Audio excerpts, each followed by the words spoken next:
यहाँ पर मैं एक लाइव की बात करूंगी जो कि असगर भाई की लाइव की थी, और उन्होंने यहाँ पर आकर जो जो बातें रखी, जो जो चीज़ें रखी, उन पॉइंट्स पे मैं थोड़ी सी यहाँ पर रोशनी डालना चाहती हूँ और आपके साथ शेयर करना चाहती हूँ अपना सोचना, अपना एक। और यहाँ पर ये जो भी कुछ मैं सोच रही हूँ, मैं अपने मर्जी से सोच रही हूँ, मुझे यहाँ समझाने वाला या मुझे कोई कहने वाला या बताने वाला नहीं है। पहले मैं इस चीज़ को क्लियर कर दूं, जैसे असगर भाई ने कल लाइव में, परसों लाइव में ये कहा था कि यहाँ जितने भी रिएक्शन चैनल वाले हैं, हमारा किसी के साथ कोई राब्ता नहीं है, और ये हकीकत है, उनका किसी के साथ भी कोई राब्ता नहीं है, इवन मुझसे भी कोई राब्ता नहीं है। और सिर्फ इंस्टा पर या फिर मैं अगर कोई पोस्ट डालती हूँ या फिर कभी वो मेरी वीडियो को शेयर कर देती हैं, यहीं तक ही हमारा एक वो है। इवन मैं इनको कभी ये भी नहीं कहती कि आप मेरी इस चीज़ को अप्रिशिएट करें या मेरी इस चीज़ को, मैं अपनी मर्जी से यहाँ पर जो कुछ भी करती हूँ वो अपनी मर्जी से करती हूँ, अपनी मर्जी से रखती हूँ। इसमें ना तो सलमा सिस्टर का कोई हाथ है। किसी को यकीन करना हो करे, नहीं करना हो भाड़ में जाए, जो मर्जी करे, है ना। वो यकीन करना ना करना उनकी मर्जी है। हम जिस चीज़ पर जो हम चीज़ कह रहे हैं वो अपने तरफ से कहते हैं। हम भी दिमाग रखते हैं, हम लोग बेवकूफ़ नहीं है, हमारे पास भी अच्छा खासा दिमाग है, और हम लोग देख रहे हैं, समझ रहे हैं क्या चीज़ सही है और क्या गलत है। इससे पहले देखो, सबसे पहले डीडी की बात पर कि ये जब रिएक्शन शुरू हुआ, ये कहाँ से शुरू हुआ? ये शुरू हुआ डीडी की तरफ से। वो इंसान जो कि चिंगारी लगाने में सबसे आगे है और हर वक्त तैयार बैठा रहता है कि कब बड़ी यूट्यूबर का कोई ऐसा इवेंट आए और मैं इस तरह की चिंगारी भेजूं, क्योंकि उसको तो बुलाया नहीं, उसको तो इनवाइट ही नहीं किया कि गाड़ी की डिलीवरी वो ले रही है या फिर गाड़ी आने वाली है कि उसका सेलिब्रेशन है, या उनको पूछा हो। बिल्कुल भी नहीं, कहीं भी नामो निशान नहीं है। अब इन लोगों का नामो निशान हट चुका है, हटवा चुके हैं ये लोग, खुद अपने हाथों खुद अपने हाथ कटवा चुके हैं, इस खानदान से हाथ धोकर बैठ चुके हैं। अब कहते हैं ना कि सपोर्ट भी उतनी करो जितनी ही बर्दाश्त की जाए। शुरुआत किसने की? डीडी ने की। डीडी की तरफ से ये चिंगारियां लगी। उसने यहाँ पर आकर कहानियां, मैं पहले ही बता चुकी हूँ, he is a story teller man. He even don't know कि क्या उसके पास प्रूफ्स होते हैं, क्या होते हैं। वो सिर्फ यहाँ पर आकर स्टोरीज आपको सुनाता है और आप लोग उस स्टोरी में मुलव्विस हो जाते हैं और उसमें ऐसे खो जाते हैं जैसे इसने सच बोल दिया हो। ना तो उसमें कोई उसका प्रूफ होता है, ना ही कोई जेन्युइन बात करता है। यहाँ पर आकर सिर्फ कहानियों को बनाना और खाली पीली बातों को रख देना कोई वो नहीं है, क्योंकि यहाँ तो ये तो एक वो है ना, वाईटी की एक चिंगारी तो फोड़ो तो 10 लोगों में वो बढ़ जाती है। वो हर कोई एक एक फव्वारे की चिंगारी को पकड़ लेता है और फिर उसको लेकर बैठ जाता है और करता रहता है, लेकिन उसका रिजल्ट क्या होता है? कुछ भी नहीं है, कुछ भी रिजल्ट नहीं है। यहाँ अगर मैं बात करूँ सलमा सिस्टर की, तो सलमा सिस्टर एक टॉपिक लेकर आई थी। उस टॉपिक से इस खानदान वालों ने, सलमा जो टॉपिक लेके आई अपनी बहन के लिए, वो बहन उसने यहाँ आकर ना तो कोई जवाब दिया, ना अपने आप को साबित किया, ना ही अपने आप को प्रूफ किया कि हाँ मेरी बहन मुझ पर गलत इल्ज़ाम लगा रही है या कुछ भी। उसने आकर यहाँ पर कोई चीज़ भी ना एक्सेप्ट की, ना डिनाई की। ठीक, चुप रही, खामोश रही। उसका सब्र है ना, आप लोग कहते हो उसने सब्र किया, ठीक है भाई, उसने सब्र किया, सब्र कर लिया। लेकिन इसके पीछे जो लोग हैं बैकग्राउंड में, जितने भी खानदान वाले लोग हैं, उनसे सब्र नहीं हुआ। सब्र किसने किया? सब्र बड़ी यूट्यूबर ने भी किया। उसने अपनी बात रखी, अपने जो जो करना था, जिसको सपोर्ट करना था, सबने अपने अपने हिसाब से, अपने रिगार्डिंग, अपने अकॉर्डिंग सबने यहाँ पर अपनी सपोर्ट दिखाई। लाइव सजाई, लाइव से सजा कर यहाँ पर लोग रातों रातों भर बैठे रहे। क्या हुआ? एंड ऑफ द टॉपिक क्या हुआ कि अम्मी की वजह से पीछे हटना पड़ा। किसको? बड़ी यूट्यूबर को। नहीं, बड़ी यूट्यूबर को नहीं हटना पड़ा, ये हमारी सलमा सिस्टर को क्या करना पड़ा? पीछे हटना पड़ा सलमा सिस्टर को, क्योंकि अम्मी का दुख, अम्मी की तकलीफ नहीं बर्दाश्त हो रही थी। लोग अम्मी को ट्रोल कर रहे थे, अम्मी को गंदा कह रहे थे कि आप नहीं ये, और हकीकत है ये अम्मी जी ने ही चिंगारी लगाई थी, है ना। चिंगारी भी तो अम्मी जी ने लगाई थी। चिंगारी लगने के बाद अम्मी जी ने कहा कि इन चीज़ों को ख़त्म कर दो, अब स्टॉप कर दो, क्योंकि भाई उनकी औलाद है, वो इस उंगली को पिएंगी, इसको काटेंगी, इसको पिएंगी, उसको काटेंगी, उसको पिएंगी। खून तो दोनों में से एक ही बराबर आएगा, चाहे वो बड़ी हो चाहे वो छोटी हो। तो दोनों बहनें अपने अपने रास्ते हो जाओ और इस टॉपिक को ख़त्म कर दो। ये चीज़ हुई और इन लोगों ने किया, कोशिश की, बट कामयाब नहीं हुए। सलमा की तरफ से सब कामयाब हो गए, सलमा की तरफ से सब लोग हट गए, सब ने सपोर्ट करनी छोड़ दी। इवन सलमा ने आकर कोई रिएक्शन, एक टॉपिक पर मैं यहाँ पे कह रही हूँ, सिर्फ एक टॉपिक आया था, उस टॉपिक को उसने बिल्कुल स्टॉप कर दिया। उसकी तरफ से ना उसके शौहर की तरफ से कोई ऐसी बात या कुछ नहीं आई, कुछ भी तो नहीं। उस बंदी ने इस खानदान के ऊपर किसी के ऊपर भी कोई उंगली ना उठाई और ना आगे उठाएगी। वो जिस तरह की लेडी है, वी नो दैट कि शी इज़ हम्बल। सबसे पहली बात, उनका जो बोलने का तरीका है, पोलाइटनेस, वो नज़र आती है, दिखती है, ऑलरेडी नज़र आती है यार। इन सब किसी सामने वाले बंदे को आप फेस रीडिंग जो होती है वो ऑटोमेटिकली हम लोग समझ पाते हैं कि ये बंदा किस टाइप का हो, किस तरह की लेडी है, डिसेंट है, हम्बल है, रिस्पेक्टफुल लेडी है, ना इतनी ज़्यादा पर्सनल होती है अपनी लाइफ को लेकर, ना ही चीज़ों को जल्दी से यहाँ पर शेयर करती हैं। तो वो इस टाइप की लेडी थी और हैं, और अब भी वैसी ही हैं। ऐसा नहीं है कि वो कुछ चेंज हुई हैं। चीज़ें समझ में आ गई सलमा सिस्टर की तरफ से कि हाँ ये इस टाइप की लेडी है। बट वी नो दैट कि हाउ इज़ बड़ी यूट्यूबर, हम उनको भी देखते हैं, उनको भी हमने पहचान लिया, समझ लिया कि वो क्या थी और अभी फ़ौरन बाद वो क्या हो गई हैं। चेंजिंग इसे कहते हैं जनाब। कि बड़ी यूट्यूबर जब एक टॉपिक लेकर आई थी, अपने शौहर को उन्होंने इतना गंदा करवाया, इतनी गालियाँ, इतनी बुरा भला उसको कहलवाया था कि मेरे शौहर ने शादी कर ली और मेरे साथ ये हो गया, मैं मजलूम बन गई। ये आप लोग जानते हैं। मैं डीपली आज बात करना चाहती हूँ इस टॉपिक पे कि क्या क्या चीज़ें हुई यार। सब कुछ वी नो एवरीथिंग की क्या क्या वाईटी पे हुआ। मैं भी उसमें फंसी थी यार, मैं उस जाल में फंस गई थी। मैं भी बहुत इमोशनल हुई थी कि ये क्या हो गया यार। एक अच्छी खासी बंदी, इसके साथ ये सब कुछ जुल्म। और ये मतलब होता है ना कि भाई एक लेडी को जब हम किसी परेशानी में, जुल्म में देखते हैं तो हमारे अंदर भी वो आती है कि क्या हो गया इस बंदी के साथ। कौसर को बुरा भला यहाँ पर कहा गया, गालियाँ दी गई, उसको उल्टा सीधा गंदा बोला गया, सब कुछ हो गया। बहुत सौ ने यहाँ पर सपोर्ट किया, बहुत सौ ने यहाँ पर कहा कि नहीं ये फेक मैरिज है और सब कुछ ड्रामा है, ये सब कुछ। हाँ, ये मैं समझ गई थी कि अब ये ड्रामा है। जब ये टॉपिक आया चीज़ें समझ आने लगी। लेकिन क्या था, ज़्यादा टाइम किधर था, बंदा किस टाइम नहीं किस तरफ था, ये हम लोग जानते हैं। और यहाँ 1 मिलियन आर्मी कहा जाता है, 1 मिलियन आर्मी, 1 मिलियन आर्मी। तो 1 मिलियन आर्मी में से ये 2.3 या 2.5, 2.5 लाख के आसपास ही होता है। जब कभी थंबनेल लगता है मेरी सेकंड वाइफ, तो आप और जाकर देख लें कि व्यूज़ का अप लेवल क्या होता है। और फिलहाल आप डेली बेस पे उनके व्लॉग को देखें तो 2.5 है ना, 2.5 तक, 2.5 से ऊपर भी चला जाता है कई बार, बट 2.5 के आसपास, 2 के आसपास रहता है उनका व्यूज़।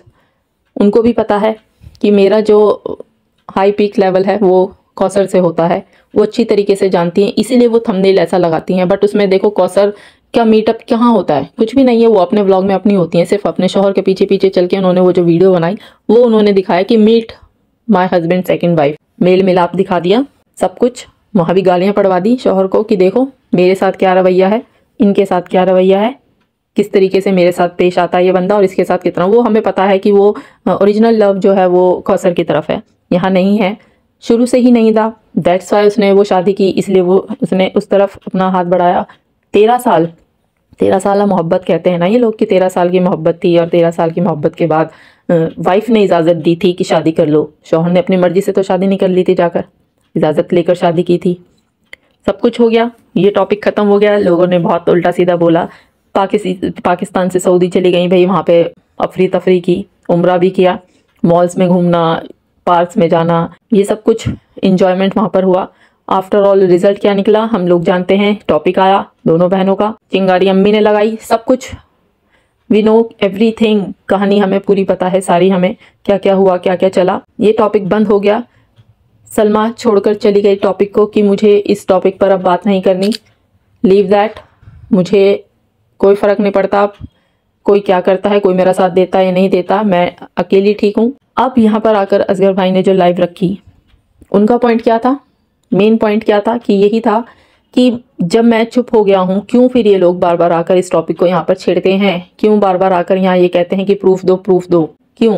तो प्रूफ अगर चाहिए आप लोगों को तो भाई प्रूफ दे दिए। असगर भाई ने कहा ना कि हाँ वो क्राउन होटल भी गए थे, वहाँ पे बात नहीं बनी तो फिर दूसरे होटल गए। क्या ये इतना एक्सेप्ट करना, एक बंदा वाईटी पर बैठकर ये एक्सेप्ट कर रहा है, ये चीज़ों को एक्सेप्ट कर रहा है, तो मैं तो कह रही हूँ यार, आई एम रिक्वेस्टिंग यू, बड़ी यूट्यूबर या उनके जितने भी सपोर्टर हैं, केस कर दो।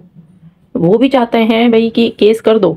Why don't you guys are doing case on her, कर दो, बेहतरीन है यार। वी आर सपोर्टिंग एक अच्छी चीज़, एक सही सच्ची बात पर केस होना चाहिए। अगर ये लगता है कि गलत है और किसी लेडी को हैरेस किया जा रहा है तो मस्ट बी डू दैट, कि होना चाहिए। क्योंकि बहुत हो चुका, बहुत गंद फैला लिया आप लोगों ने।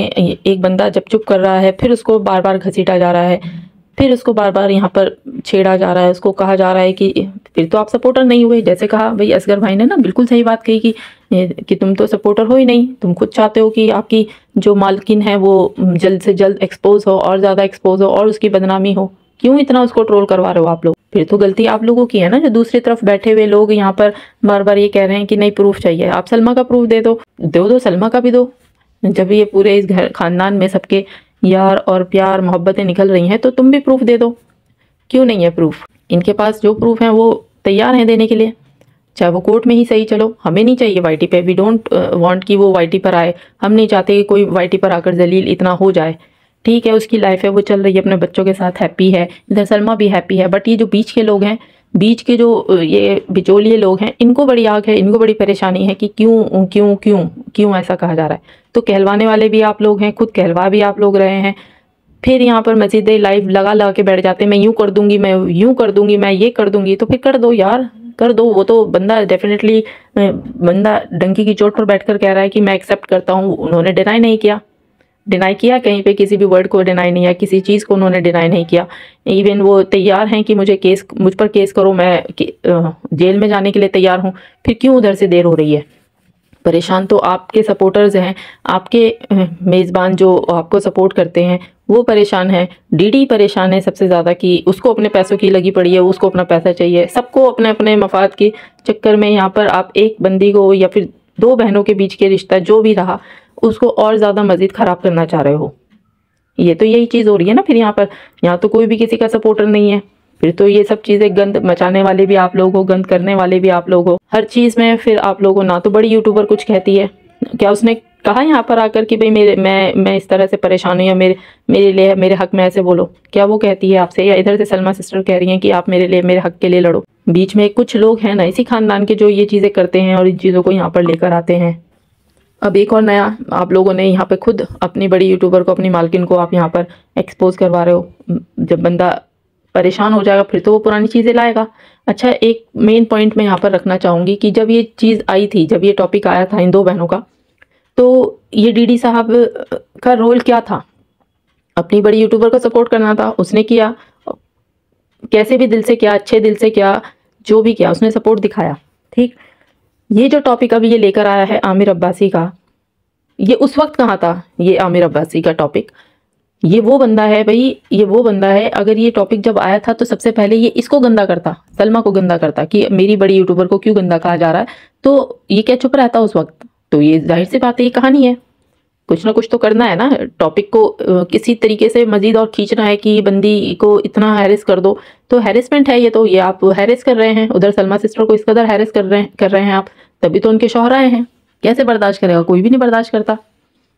वो अपने बच्चों के वजह से आए हैं, अपनी वाइफ की वजह से आए हैं, क्यों फिर यहाँ पर आकर गलत स्टोरीज को रखा जा रहा है? अब इतना नीच, इतनी गंदी हरकत करेंगे आप लोग कि किसी को गंदा करने के लिए आप झूठी कहानियां बनाएंगे हैं? जो सच्ची हैं वो तो आप एक्सेप्ट नहीं कर पा रहे। अब यहाँ लोग झूठी कैसे एक्सेप्ट कर लें? तो ये तो हमें भी पता है कि सब झूठ है, हर चीज़ गलत यहाँ पर बोली जा रही है। फिर उसके बाद ये बंदा कहता है कि आपने अपनी बेटी को वहाँ क्यों भेजा? सलमा ने अपनी बेटी को, यानी कि तमन्ना को, उसके पास क्यों पालने के लिए भेजा? आप लोगों को अगर याद हो, सलमा सिस्टर ने एक बार ये जिक्र किया था कि उनकी कुछ वजाहत थी जिसकी वजह से उन्होंने अपनी बेटी को अपनी छोटी बहन के पास भेजा था। चाहे वो कुछ भी रहा हो, उसका पास्ट में जो हालात वो जिस तरह की भी थी, बहनें थी, उनको पता था भाई मेरी बेटी के साथ अच्छा बर्ताव रहेगा, और रहा भी है भाई। उसने अच्छे से पाला है उसको, अच्छी बात है, उसने अपना हक अदा किया है।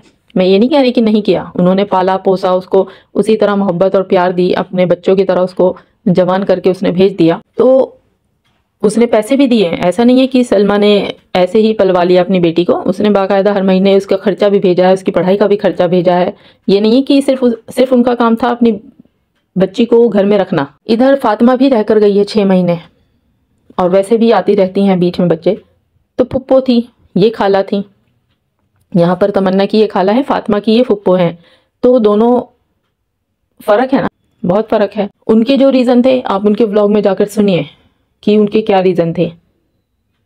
वो अफोर्ड नहीं कर पा रही थी वहाँ पर, वो खर्चे नहीं अफोर्ड कर पा रही थी। उनके ऑलरेडी वहाँ पर 3 बच्चे पहले से थे, जिसमें हानिया, मोना और मुस्तफ़ा, ये 3 बच्चे ऑलरेडी उनके पास वहाँ थे। उनकी अपनी पर्सनल प्रॉब्लम्स थी, पर्सनल फाइनेंशियल प्रॉब्लम रही होंगी, जिसकी वजह से मे बी तमन्ना यहाँ पर पली बड़ी, एजुकेशन की वजह से, कि कुछ एजुकेशन अलग उसको यहाँ पर मिल सके। अब ज़रूरी नहीं है कि हर इंसान ये सोचे कि भाई मेरी बहन गलत थी तो मेरी बेटी भी गलत हो जाएगी, ऐसा नहीं होता है। चीज़ों को गलत तरीके से यहाँ पेश किया जाता है, रखा जाता है, बोला जाता है। तो वही मैं कह रही हूँ कि स्टोरी टेलर मैन है वो, स्टोरी टेल करता है और उसके आगे कोई ना प्रूफ्स होते हैं ना कुछ होते हैं, वो एक अलग चीज़ है। उस टाइम पे ये चीज़ें नहीं थी, इन लोगों के रिलेशन बेहतर होंगे, अच्छे होंगे, ये लोग खुश थे। नहीं पता था कि इस तरह का मज़ीद कुछ ऐसा होगा, हमें भी नहीं पता था, हम सोच भी नहीं सकते थे कि ऐसा कुछ होगा, हमने भी कभी नहीं सोचा था। ना ही सलमा ने कभी ये चीज़ सोची, ना उसने कभी अपने दिमाग में इस चीज़ को रखा हुआ कि कुछ इस तरह की चीज़ मेरे साथ भी हो जाएगी। बस ठीक है, बहुत अच्छी बात है, अल्हम्दुलिल्लाह वक्त रहते ही चीज़ें समझ में आ गई। फिर जिस तरीके से असगर भाई ने ये बात कही कि मेरी वाइफ ये टॉपिक वाईटी पर ना लाती तो शायद मैं उसके साथ ना होता, बहुत बड़ा पॉइंट है ये, बहुत बड़ी बात वो कह कर गए हैं कि अगर कि मेरी वाइफ ये टॉपिक ना लेकर आती वाईटी पर तो शायद मैं आज उसके साथ ना होता, मैं कहीं और होता। अपने घर बचाने के लिए उसने जो करना था सलमा ने वो किया, अपने घर को सेव करना था ना, अपने घर को सेव किया, क्योंकि उनको पता था कि वो अकेली हैं, उनके साथ कोई नहीं है सिवाय अल्लाह के। ना उनकी मदर उनके साथ थी, ना ही उनके फादर आई थिंक उनके साथ थे, ससुर, यानी कि हर चीज़ उनसे अलग थी। पूरी फैमिली एक तरफ और सलमा एक तरफ, इवन शौहर भी उनके साथ नहीं था, असगर उस वक्त बिल्कुल भी साथ में नहीं थे। और बच्चों के साथ उस टाइम को उन्होंने स्पेंड किया, उस वक्त उन्होंने झेला है, गुजारा है। जो थोड़ी बहुत सपोर्ट देवर की तरफ से मिली, बाज़ार से मार्केट से कुछ सामान लाना है, ये कुछ भी वो उनको मिली, इतना ही वो अपने बच्चों को लेकर चली हैं। जितना है, जितने में उनके पास था उसने में उन्होंने गुजारा किया, अपने बच्चों को पाला पोसा, उतने में ही वो 6 महीने का टाइम था या 3 महीने वो दूर रहे। लेकिन अल्हम्दुलिल्लाह अभी सब कुछ, हर चीज़ बेटर है। उन्होंने ये कहा कि अगर मैं 20 साल भी अगर ऐसी वाइफ को ढूंढूं, मैंने 20 साल उनके साथ गुजारे हैं और मुझे कहीं से भी नहीं लगा कि मेरी वाइफ मेरे अलावा किसी और के, मतलब कुछ भी उनमें कोई कमी नज़र नहीं आई। अल्हम्दुलिल्लाह वो बेहतरीन है, एक अच्छी वाइफ हैं और अपने बच्चों की तरबियत भी बहुत अच्छी कर रही हैं। हर चीज़ में वो अपने बच्चों के साथ बिज़ी रहती हैं, उनकी पढ़ाई हो, तालीम, चाहे वो कुरान की तालीम हो, इवन खाने बनाने में भी उनके बच्ची दोनों माशाल्लाह एक्सपर्ट हैं। और रही मुस्तफ़ा, वो भी माशाल्लाह बहुत अच्छा बच्चा है, एक सिंसियर, उसमें मुझे सिंसियरिटी नज़र आती है उस बच्चे में, एक लगता है ना कि हाँ कुछ है इन बच्चों में, तो वो चीज़ें, वो तरबियत मुझे इन बच्चों में नज़र आती है। अल्हम्दुलिल्लाह बहुत अच्छी बात है। वो अपने बच्चे, और मैं बहुत खुश हूँ कि वो इस ख़ानदान से बहुत दूर हैं। सबसे बेटर है कि वो, इस चीज़ की मुझे बहुत खुशी होती है कि वो इस पूरे टब्बर से बिल्कुल अलग हैं, बिल्कुल अलग अपनी लाइफ को लेकर चल रही हैं। उन्हें कोई मतलब नहीं है किसकी शादी हो रही है, क्या हो रहा है, कौन किसको क्या कह रहा है। Even she don't involve anything, वो किसी भी चीज़ में इन्वॉल्व ना होना चाहती हैं। वो अपनी फैमिली के साथ खुश हैं, अपने बच्चों में खुश हैं और पीसफुल लाइफ अपनी जी रही हैं, सुकून की लाइफ जिसे कहते हैं ना, एक बेहतरीन लाइफ जिसे कहते हैं, परफेक्ट एक बच्चों के साथ उनका टाइम स्पेंड हो रहा है। और इवन बहुत अच्छा लगा कि असगर भाई ने जो सपोर्ट अपनी वाइफ की दिखाई है, उन्हें किसी की सपोर्ट नहीं चाहिए थी, बस एक अपने शौहर की सपोर्ट चाहिए थी और वो उनको मिली है। और अल्हम्दुलिल्लाह वो दोनों अब एक साथ हैं, खुश हैं, हैप्पली मैरिड लाइफ अपनी जी रहे हैं। फिर आकर यहाँ पर लोग वही चीज़ें फिर से रायता फैलाते हैं और मज़े ले रहे हैं कि किसी के रिश्ते में बुराइयाँ या गलत हम लोग निकालें और खुश हों। देखो, जियो और जीने दो वाली टॉपिक बहुत बेहतरीन होती है। आप अपनी लाइफ में खुश रहो। बाबर ने भी यही कहा कि क्यों किसी के ऊपर आकर यहाँ पर तनकीद करते हो, आप अपनी लाइफ में खुश रहो, अपनी लाइफ जियो। वो अपनी लाइफ जी रही है, चाहे वो 10 गाड़ी ले, चाहे वो 20 गाड़ी ले, चाहे 1000 ले, भाई अल्लाह पाक उसको इतना दे तुम्हारी बड़ी यूट्यूबर को कि उससे रखा ना जाए। वो खुश रहे, इनमें ही खुश रहे, वो दौलत में खुश रहे, ज़मीनों में खुश रहे। लेकिन ये हकीकत है कि साथ में सिर्फ एक कफन और 2 गज ज़मीन ही जानी है। कुछ भी यहाँ पर हमारे साथ नहीं जाएगा, सब यहीं रह जाना है। इंसान का इखलाक, उसकी मोहब्बत, उसका प्यार, वो साथ में जाएगा। ये दुनियावी ज़िंदगी है, सब जी रहे हैं, जीते रहें। और जिन जिन के भी जो मसले हैं, मैं तो यही दुआ करती हूँ अल्लाह पाक सबके मसला हल हों। इन चीज़ों को, इन टॉपिक्स को, केस हो जो भी हो, वो सब कुछ ख़त्म कर दें। और बाकी ये रिक्वेस्ट भी मैं करूँगी असगर भाई की, बस जो जितने भांडे भूंडे फोड़ने थे फोड़ लिए, अब मज़ीद इन चीज़ों को ना फिर से लाइव में आके आप चीज़ों को रखें। क्यों खामखा फिर से गुनाह कमाएं, हम क्यों गुनाहगार बने, है ना। तो बेहतर है पर्दे डालते रहें अपने, क्योंकि फिर वही है ना, जब आप पर्दा डाल रहे हो तो दूसरे बंदे को मिर्ची लगी, क्यों सलमा चुप है, क्यों असगर एकदम खामोश हो गया, क्यों मतलब सन्नाटा है, टॉपिक को क्यों नहीं छेड़ा जा रहा, क्यों फिर से ये लोग मज़ीद स्टार्ट नहीं करते। तो वही है कि भाई जानबूझ के टॉपिक्स को छेड़ा जाता है और किया जाता है, सीन बनाया जाता है, पूरा मिर्ची लगाई जाती है। तो जिस वजह से इंसान फिर भड़कता है, यार कब तक सब्र करेगा, कब तक सोचेगा, देखेगा।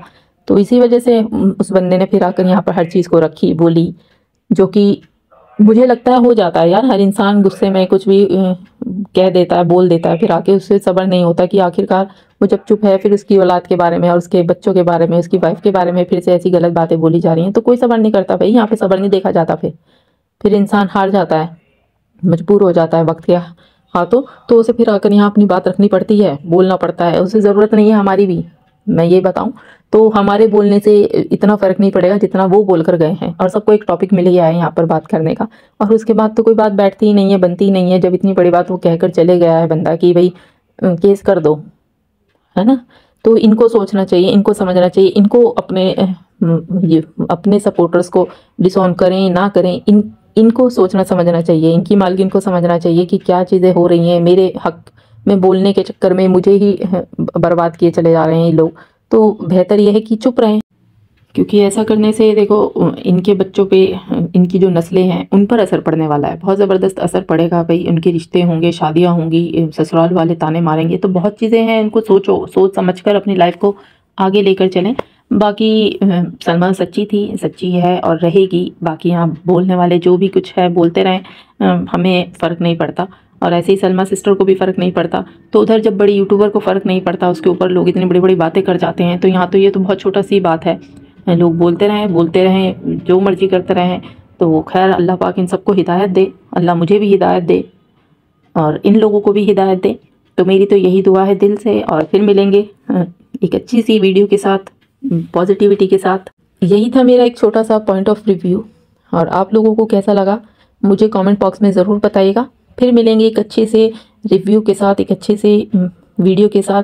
और मुझे प्लीज़ कमेंट में ये बताइएगा कि आपको मेरा ये रिव्यू वाला एक्शन, मैं वो वाली रिएक्शनिस्ट नहीं हूँ यार जो और लोग यहाँ 25-25-30 मिनट के दे देती हैं। मैं सिर्फ जितनी मुझे लगता है कि इतनी बात करनी बेहतर है उतनी ही मैं करती हूँ। उसके अलावा मैं और ज़्यादा यहाँ पर और दूसरे रिएक्शंस वाले जितने यहाँ पर गालम गलोच करते हैं या लाइवें सजाते हैं, मैं उस टाइप की बिल्कुल भी नहीं हूँ। मेरा एक अलग पैशन है, रोस्ट जो है फ़नी तरीके से करना चाहती हूँ। आप लोगों को मेरी वो कौन सा वे अच्छा लगता है मुझे कमेंट में ज़रूर बताइएगा, अपनी राय ज़रूर दीजिएगा, तो मैं उसी पे वर्क करूँगी। फिर थोड़ा सा सपोर्ट दिखाइए, प्यार दिखाइए और लाइक एंड शेयर कीजिए। फिर मिलेंगे, तब तक के लिए अल्लाह हाफिज़।